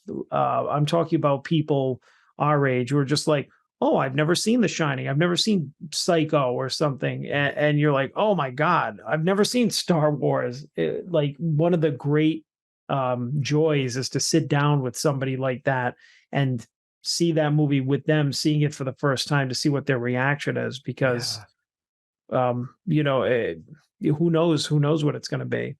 Well, and there is a new trend on YouTube. If you type in just first reaction or reaction, and you'll get a variety of movies where people are sitting there and they're watching movies. Usually it's like two people and one of them's seen it and one of them hasn't, or it's just a person watching the movie for the first time. But they go through the whole movie and you really get to you get to kind of rewatch it with them. Wow, And that's cool. you get their reactions, which some of them are good and some of them are way over the top. But it's kind of neat it makes me wish I could go see these movies again for the first time, which Yeah. is because I don't remember how I reacted to a lot of them. I mean, I might remember certain scenes, but in general, I don't remember a lot of my initial reaction. It would be nice to know what was my thought process when I saw this. Was I just so into it that I was, every jump scare got me, or was I removed from it and just like, oh, they tried a jump scare? Yeah. Yeah. And I mean, jump scares are a big, I mean, I don't discount them at all. Like I mean, I hate, I hate jump scares, but I like jump scares. Right. Yeah. Um, so, and I feel like that's where a lot of those movies went to, and a lot of them now went to is having the jump scare, be it like visual and sound design together. Mhm. One of the more recent ones that I've seen, which was the Nun series. There's the Nun and the Mm. Nun 2. Yeah. I haven't seen them yet, but I've heard they're really good. Oof. Yeah, I mean, just the in this particular movie, and I mean, I want to say that I think any horror movie that has kind of the religious aspect to it, and it goes to the kind of the darker side, is always really just oddly effective. I don't know if it's just me or Yeah. if it is, but I always find those themes, kind of like the mental hospital theme in a horror movie, just really fascinating and terrifying. So you have this this nun in the convent, and it's just this evil presence, and you just see her coming out of the shadows, and like the way that they do the face and the eyes. I don't know if it's makeup, CGI, or whatever, but also I don't want to say the theme or the music, but it's just one of those the sound that they use when the nun comes onto the screen is just so unsettling and so terrifying that you're just like, oh my God. And you don't know when you're going to somebody's going to open up a door, turn a corner, and there she's going to be. And it's one of those, it's like another one of those, not a low frequency, but it's just kind of like she shows up on the screen and you just hear like, "Brrr, brrr," and Mm. you're just like, oh shit, you're thinking, oh shit, I gotta get out of Like an here. emergency signal. Yeah, yeah. Yeah. It's like it's very, and she's like kind of gliding closer to you on the Oh. screen, and like a And lot of that's those. creepy. That non-standard movement is Yeah, another psychological trick, right? Like they put yeah. them on a skateboard and they're just like rolling them slowly, but they're coming at you without that physical motion of walking. That is creepy stuff. Well, the non point of view, the I'm sorry, the point of view shot is something that is you don't really realize unless you're analyzing it. But if the camera gives you the point of view of the character, and the nun looks like they're coming to you, the viewer at the screen, that's why it's so terrifying, because you feel like that character is chasing you. Right. Um, Yeah. there was a there was something that made me think of it, because it was like, I think, used to really great effect in Nightmare 3. Just to go back at that, there was one of the early scenes where Patricia Arquette was running away from Freddy, and he came around the corner and she was stuck in like this tar or quicksand, and she was just running in place. And it was I don't know if it was forced perspective or not, but they showed Freddy coming around the corner, and he kind of was like came around and he was getting closer, and he was getting closer at like a really alarming rate, but they had kind of like slowed him down. It was like kind of not total slow motion, but a slower motion. Mhm. And she was just running in place, and he was still moving and getting closer, but she was still in one spot. And I still had that feeling of dread, like, oh my God, he's gonna she's got to move. She's got to hurry up, or she's gonna get him. Right. And it's Yeah. just like, and I think that's one of the things with like older films, like 30, 40, 50 plus years ago, is like they still have a really just relevance to them. Like people say, oh, that's an old movie, that's not scary. It's like, no, older movies can still be really frightening. Yeah. Well, I think Because too, and your point about the difference between the big studio budget films, and I don't know if by that point Nightmare was a big studio film, but um, when you have to work harder because you don't have the budget, you tend to be more creative and you tend to find ways to do things that you wouldn't even necessarily think of doing in a studio film because you have to. And, even some of the short films I've worked on, I've been amazed at the creativity with no budget or a very low budget, what they've done. And I've often thought, if this were a studio picture, this wouldn't even be a scene because they wouldn't even think of it. They always think high dollar and then they trim it back. So I like that. And it's amazing how you don't need a lot of money to create an effect like that, but that effect is more powerful than it would be if you threw a lot of money at it. Yeah, absolutely. Because I mean, that takes more into account the psychological effect that it has on the viewer than just, I don't know, creating a scary monster. And you have to do something with it, and that's where lighting and direction and the point of view, the angle of the camera, all that stuff is just really, I think, important. And because you can't just have. I think if you had like we were talking about sound before with on the last episode, people walking or a knife coming out of the knife holder. Yeah. If you just had like your iPhone set up static and you just saw Freddie walking into the room, it would be, I mean, yeah, I would be shitting my pants, but I mean, it wouldn't, or chasing somebody and you just see somebody running by, it wouldn't have that same effect as that effect where you see a smaller object coming around a corner and growing larger, right, while you have one person like running in place trying to escape. Like that creates this tension in the viewer, right. just through the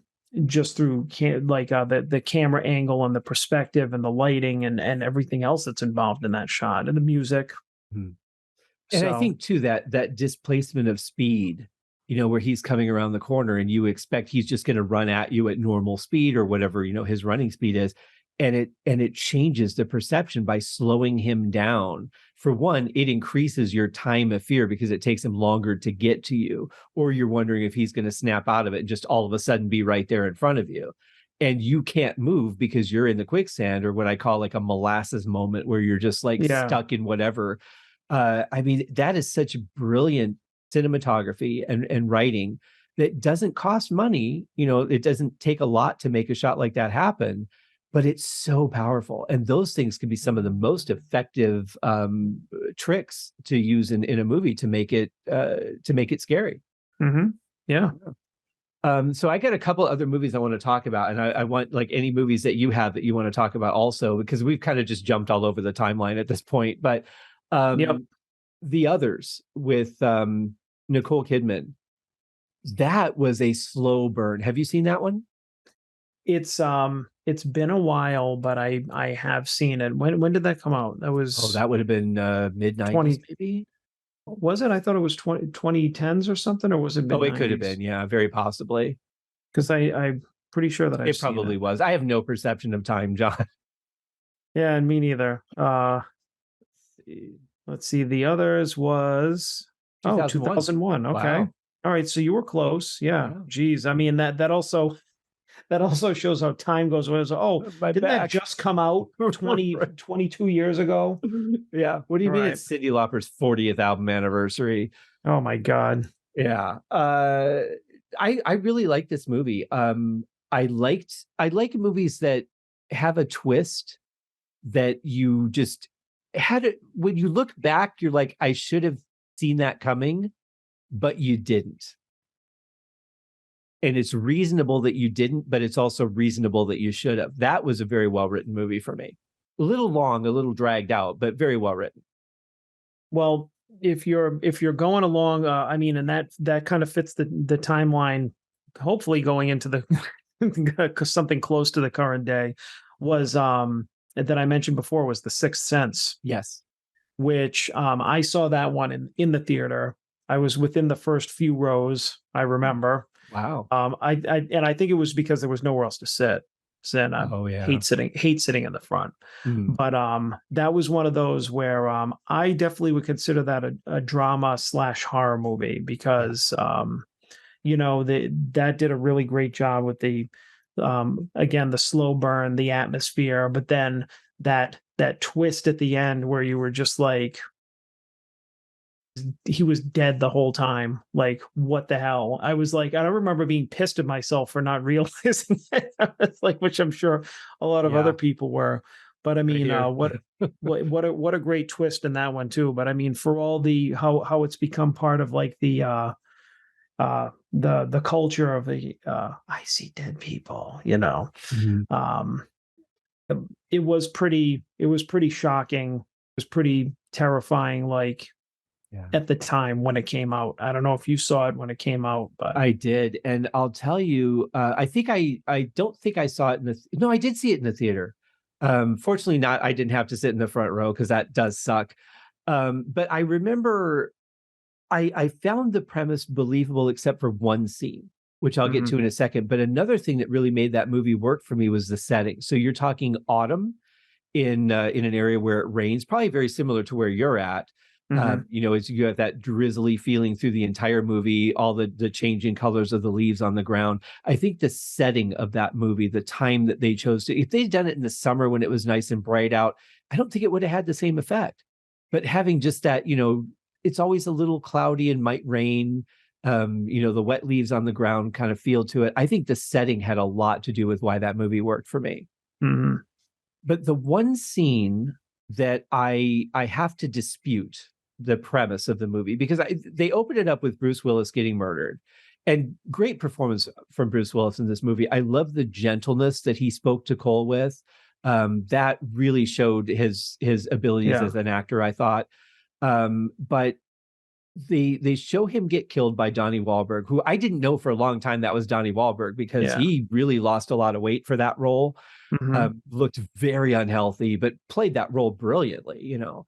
But what I they and then he's just okay. So he was attacked, and then they kind of leave it at that, and then they start the movie like several years later, and you're like, okay, well he survived, and that's how they set the whole thing up, right?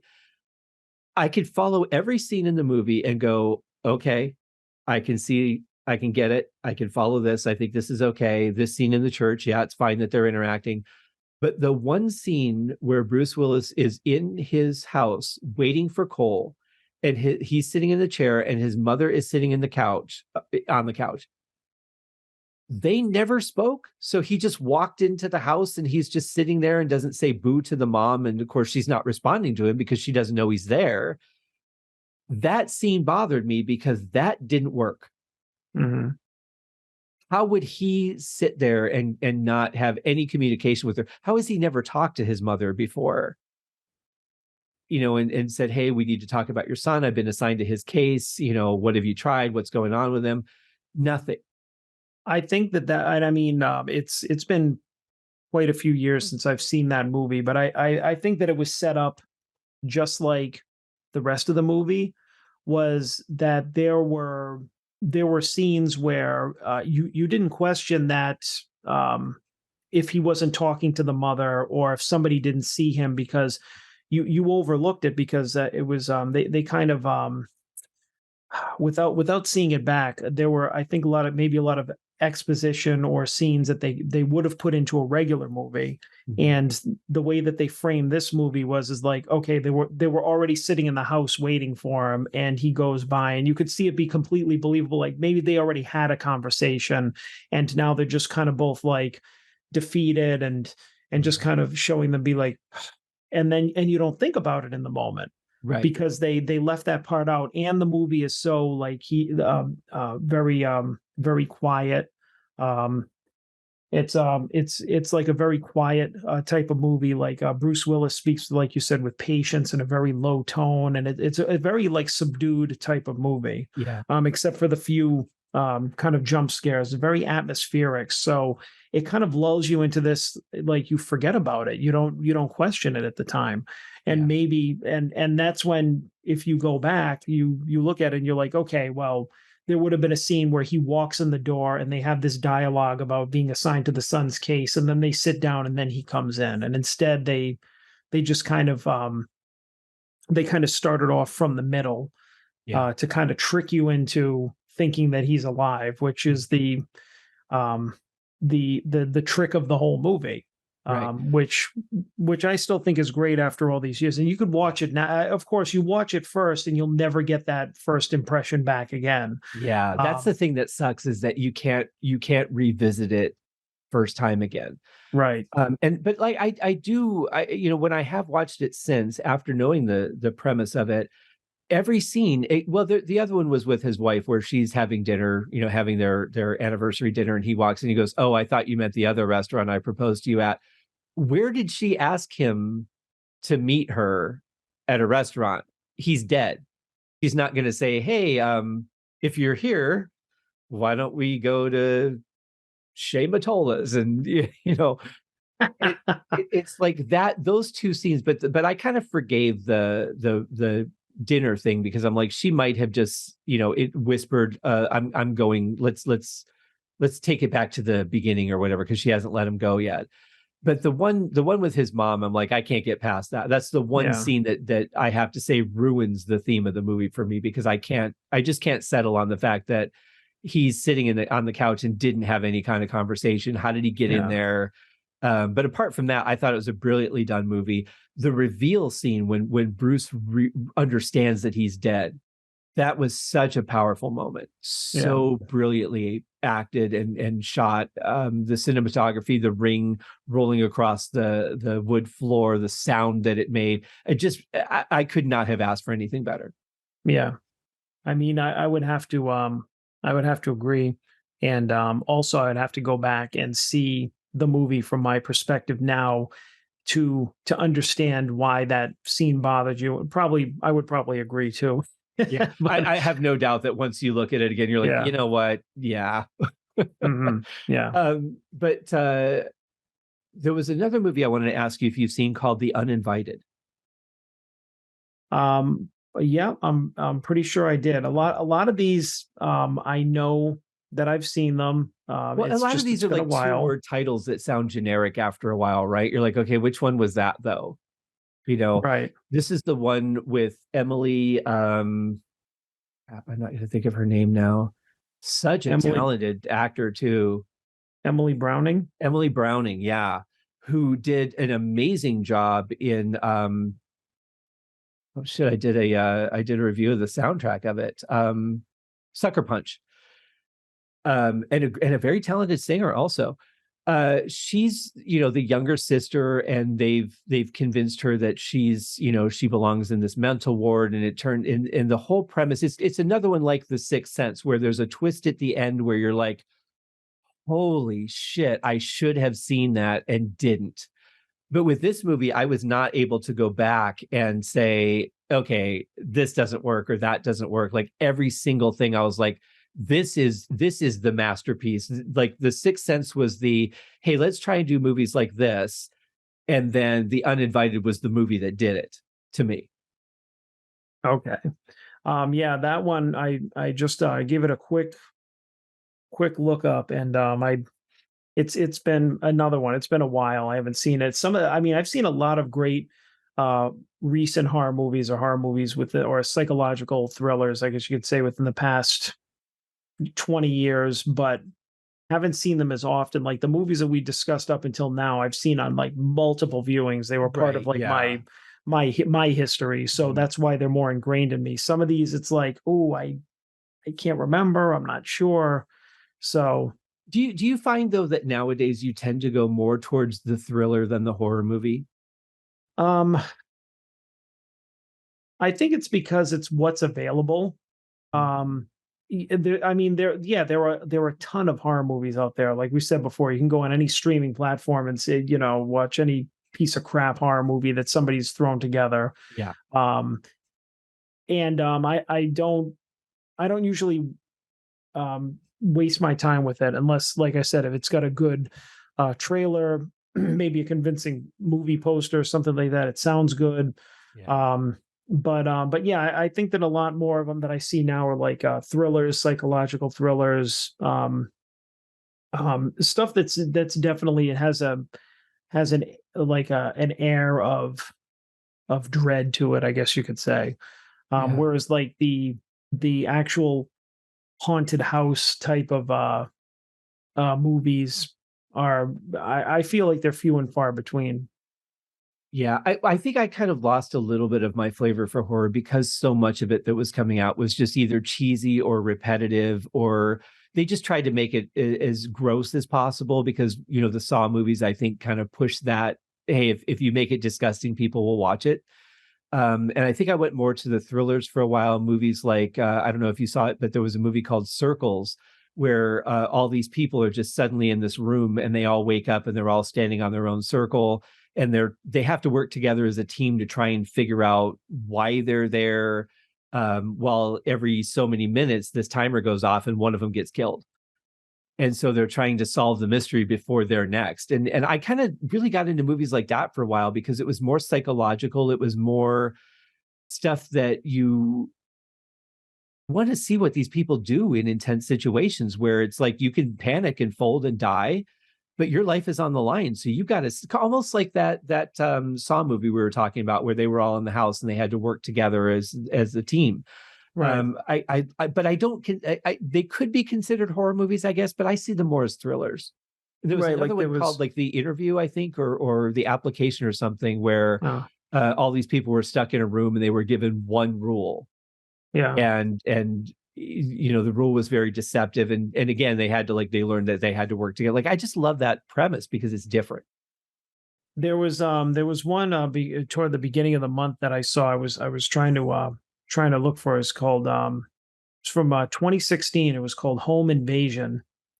And it was and basically it was a thriller. Like, could you consider it a horror movie because it has a horror premise? Was that there was a woman who had a friend over, and these intruders shoot the friend and then try and break into this woman's house on a rainy night that's like an isolated area. Of course. And yeah, exactly. And so all that's left in there is like the woman and her son or her stepson, but it's like these masked assailants. They have like a not like a Michael Myers mask, but kind of like a Mardi Gras mask or something like that. Okay. They're wearing trench coats and stuff.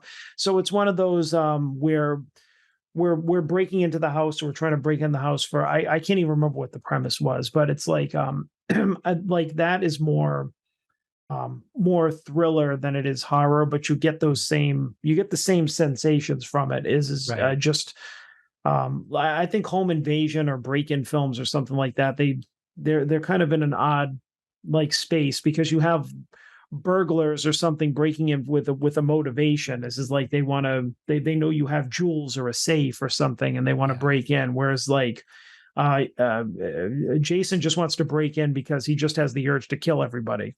Yeah. There's another one along that line, and I've heard they're making a second one called The Strangers, which they wore. I think it was more like a burlap mask or something like that. And that was another one that was really creepy because you don't even get a sense of who's attacking you. And I think that adds an extra element of fear to it because you don't even know what you're fighting against. Right. Or a lot of times why.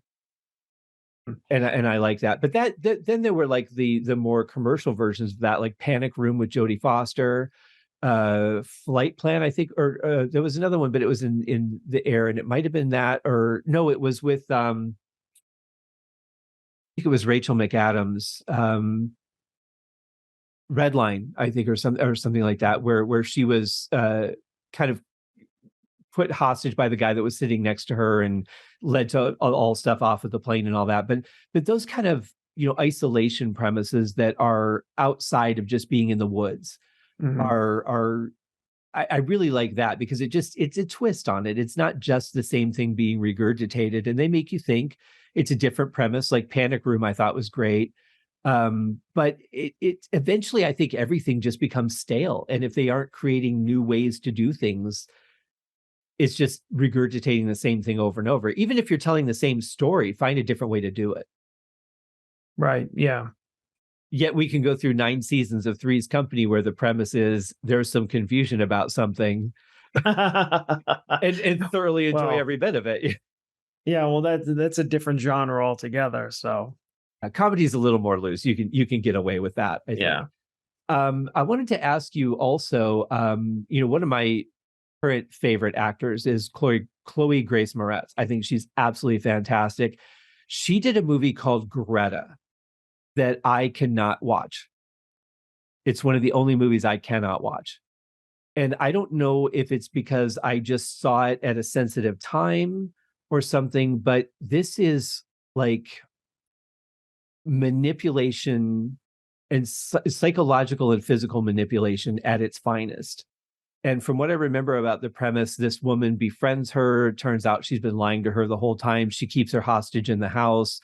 And I think about, like, this is the kind of stuff that really happens to people. And even though there are certain liberties that they take in a horror movie, I went through a time when I was listening to a lot of true crime podcasts, which don't ever do that. Everybody out there, don't do that. It's horrible to know what really goes on in the world. If you live in an area that's dangerous, maybe, listen to some to see the signs of things. But man, to know the brutality of real life is the biggest horror that there is. And I think it was when I was listening to some of these that I saw this movie, and I'm like, the psychological trauma that is going on in this film, like, it was too much. It like took it to a level where I had to stop watching it. And that is a huge statement, because Wow. I'll sit there and I'll go through anything till the end. But this one, I don't think I've ever gone back and watched the ending. I don't think that I have. I don't know if I've heard of it, let alone seen it. Is it it's recent? Yeah, it was within the last decade or so. Okay. But man, yeah, that was, and it, you might watch it and not think anything of it. I think it might have very much been the time. There was one particularly inhumane crime that I heard on a true crime podcast, and I'm glad I heard it, because it's the thing that made me stop. And it was just so horrific what they did to this person. But there was a film called, I think it was called An American Story, which was a true story about someone who had been locked in a basement and just tortured, like tied up, burned with cigarettes, cut, salt poured in the wounds, kind of thing. And this was based on an actual story that happened. And I think about that. I'm like, I remember watching the movie knowing that this really happened. And I think that was another one where I had to stop it like a couple of times going, I don't know if I want to see the rest of this. But I wanted to know that she got away. There was, knowing that it was a true story, there was a part of me that really wanted to know that she got away, and she didn't. Her sister did, which was the good thing. But I think sometimes there's a reality to movies that it's rare that I have to draw a line, because I'm pretty much up for anything. But some of those psychological ones are far more difficult to watch than the fear of a slasher chasing you, or, a poltergeist. I think those are, to me, are some of the most effective psychological movies. That's true. Yeah. Yeah. Ones that could actually happen. Say like Misery is another one. Excellent example, and great performance on both sides for that movie. That was one of the few movies that I read the book, a Stephen King book, and I thought the movie did it justice. Yeah. But they always have to go one step too far, don't they? He gets away from her. She's obviously dead, but yet his psychological side of things sees her as the person in the restaurant. And they're trying to show the after effects of the damage of what happens. But in the movie, it's almost like you're just trying to go for one more jump scare, aren't you? And do you see that a lot in movies where they just kind of push it a little too far at the end? Yeah, I mean that's that was I think you would didn't you say that on the last episode where the Friday the 13th was over, and then they had to get that one last thing where he jumps out of the lake and they go for that one last scare. Yeah. Right. And they didn't really give you they gave you the idea that it had to be her imagination because she had survived it. She was on a gurney, in the hospital. So that must have been her imagination. But at the same point, they're also introducing Jason so that he can now be, yes, it's not just his mom being a psycho. He really is still available as a character, Yeah, but are there any movies that you've been pushed to a point where you're like, I can't watch any more of this? Not from it's horrible, like it's badly done standpoint, but just like the psychological edge of it, or it's just like too much to watch. Man, I can't. I don't have any at the ready. I can't think of anything offhand, but I know that there are things in movies where I've I've had to like, turn away or just like close an eye or be like, oh, I can't watch, which usually revolves around if somebody is like is breaking toes or pulling teeth or like doing something like that in a really sensitive area, like those Yeah. what are those what movies were those? The Hostel movies, Yeah, those were brutal. where they're like the guy cuts the guy's Achilles tendon, or when he's in the slices it off when he's in the chair, he goes over and he yanks the tooth out, because those are things that like I don't know how other people feel about it, but I can like physically like feel it. Like I'm just like if somebody like slashes an Achilles heel, I'm just like, oh, and I grab my heel. Like you can feel it. Like I think there are certain sensitive parts of the body, Yeah. especially like when you're watching like a torture film like that, Mhm. that your mind just kind of creates that pain for like maybe a split second, almost like it's happening to you. I can't watch those. Yeah, Under the Fingernails for me is another one. Oh yeah, That, anything with yeah. fingers, teeth, like ugh. That's why I've never watched The Marathon Man with Dustin Hoffman, because I know that they do that thing where they pull his teeth out, and that was like mid 70s or late 70s, I think. Yeah, And that was known as, it's always been heralded as like one of the most brutal scenes to watch, because that's exactly why they picked those areas, because obviously a psycho would do that in the first place. So there's an element of realism to it. But as the viewer, it's visceral. You feel yeah, what's happening to those people. yeah, Whereas I can watch Saw, and for the most part, I can see the traps and things and really not be bothered by it. I don't know what the difference is. But when Shawnee Smith had to jump into that pit of syringes, I felt oh, that. oh, yeah, Ugh.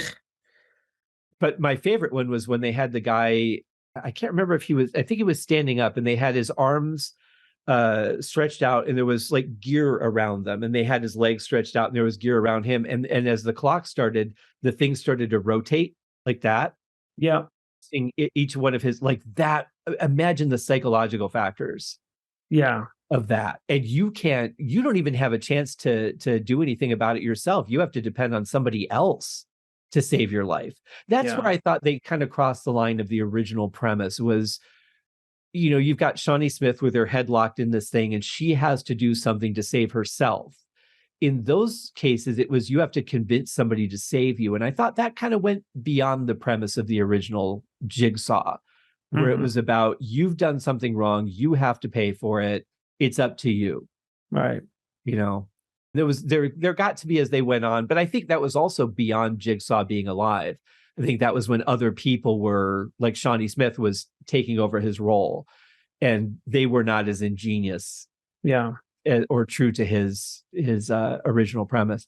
hmm. Um, any other movies that come to mind? Oh, I mean, We're all over the place at this we point.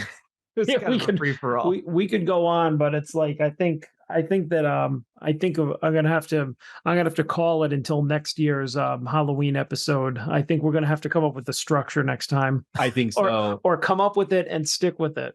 I'm going to give you one to watch if you haven't watched it yet. You can All watch right. it on what is it? Who? I can't think of the name. It's a tubi.com, tubi.com, which is free. There is a movie. It is easy to confuse it because there's Army of Frankensteins and there's Frankenstein's Army. This one is called Frankenstein's Army, and it is a documentary style movie, because this was during that big everything has to be first person shooter kind of movie premise, which I did not like. But this movie is during World War II. And normally I'm not into period pieces that much, but these guys go into this bunker and they meet this doctor who's experimenting with reviving dead bodies that are soldiers and turning them into super soldiers by combining them with weapons that are kind Jeez. of built into them. This is, to me, one of the most intense movies I've ever seen. And a good chunk of the movie is just them trying to get out. And the way that it's shot is just masterpiece. And this is where, again, we take a low budget film, because this was definitely not a big studio film. Take a low budget film and you say, here's what you've got, here's what you want to do, find a way to make it happen. And these people delivered on every level, from costuming to intensity to the bunker, everything. 100% top horror film for me. So if you get the chance, that would be my homework for you to check out. I don't want to oversell it, and then you have this high expectation to be like, it wasn't that good. But like, turn the lights out, check it out, and what do you think? All right. Frankenstein's Army, will do. Frankenstein's Army. So don't confuse that, folks, with Army of Frankensteins. That is a whole different movie. But yeah, this is an interesting one. But John, man, this has been so much fun. Yeah. And thanks for making time to do the second one this year. We'll have plenty of time to plan a third one to figure out what we did and didn't follow. I apologize for it being all over the place, but that's just kind of the nature of it sometimes. We started off really well.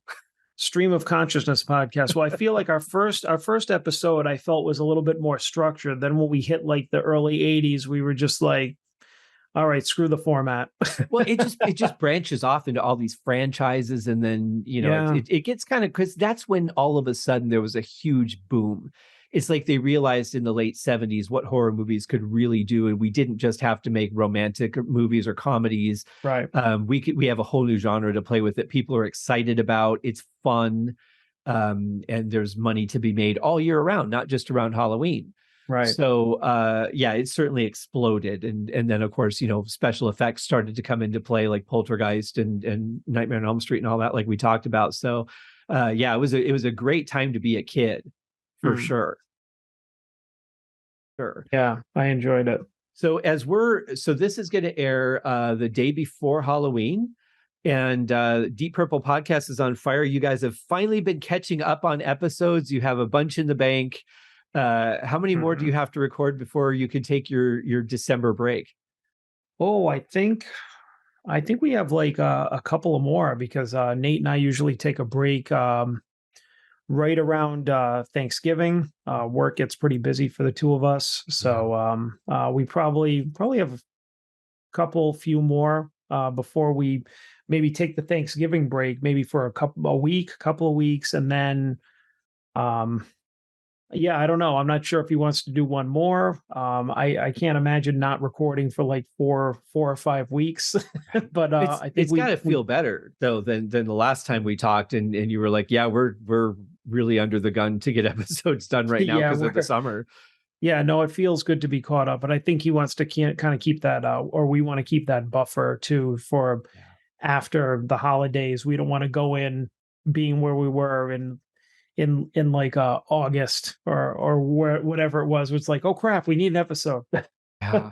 I thought I was doing pretty well, and then I had the Arthur Brown interview come up, and the opportunity to review his album. So there were 2 more episodes, and then I had a couple things planned for Halloween that didn't go through, and then I had to fill in a couple of dates, because now I've got like 3 days in a row and then a gap and then 4 more days, and so I was like, well, I might as well just do another episode and fill that gap and make it a continuous streak, Well, you know how insane I am when it comes to, hey, I could do another podcast about something.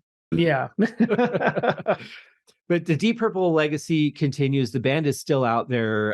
Amazing. I'm really looking forward to another studio album. We're hoping with, it's weird. The bands are not playing a lot right now. I noticed that with Uriah Heep, there's like some festivals, but they're not playing a lot. And I noticed the same thing with Deep Purple, is they've got some sporadic dates here and there, but they're not really like doing a tour. Yeah. Yeah. Don't know what's going on with that, but maybe it's due to writing. That's what I'm hoping. Yeah. Or it could be slowing down. I mean, but he slows down.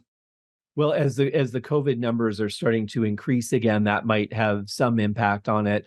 I did talk to Arthur Brown about why bands in Europe, because he's in the United Kingdom, why bands in Europe aren't coming over here, except for Judas Priest, who just seems to just do whatever. They're like, hey, there's a place to play, let's play it, and they make it work. But a lot of it is cost.